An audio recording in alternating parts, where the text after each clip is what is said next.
not only recognize your larger than life personality, that amazing smile to where I'm sure you can sell anything without conflict and anyone questioning you, that you wouldn't know what you're doing or talking about, because you would, and you do.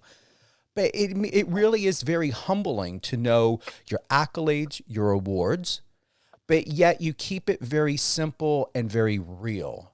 Am I getting that correctly? Yeah, you're pretty right. I mean, you're pretty spot on.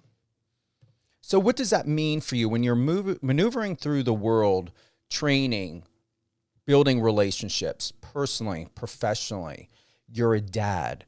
How do you encompass staying true to who you are without being influenced or swayed going in other directions? Because it just seems as though you'll take the information in, you'll process it, but you're going to not make an emotional and irrational decision. You're going to give yourself time and space. And if it feels right, you're going to do it. How has that served you for 23 years? I mean, it all kind of goes back to how I was raised. My mom and dad always showed the most respect to everybody around them. They always instilled in me and my brother that, you need to treat everybody with respect. You never know who a person is or where they're at in their lives or what they're going through. You could save somebody's life in just one conversation with somebody, and you never know, a person you talk to the next day might be the CEO of a Fortune 500 company that could get you a really good job. And so you never know what position people are in, good or bad. And so that's kind of the respect part of it. The confidence always, my confidence has always gone back to wrestling. Uh, I was a three-time state champion in high school, and in wrestling, it's one-on-one, it's mano a mano. You got to walk out there on the mat. You got to think you're the best guy on the mat at all times. You can't ever go out there with any doubt that this guy has a chance to beat you. So that's where the kind of confidence comes from. And it's kind of, I wrestled since I was 5 years old.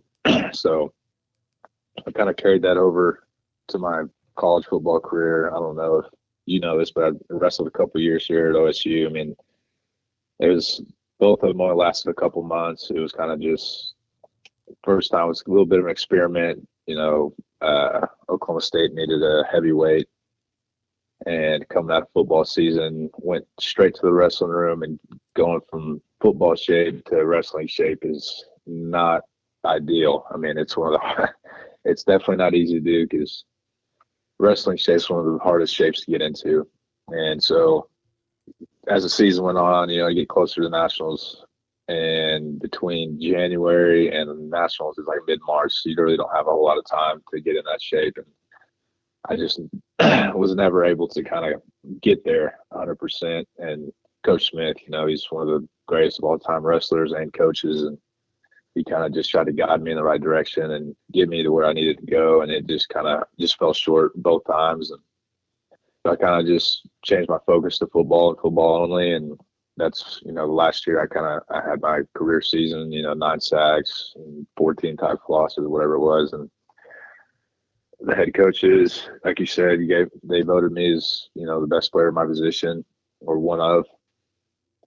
And, when I was able to just focus on me and my football career, a lot of things started to change for me.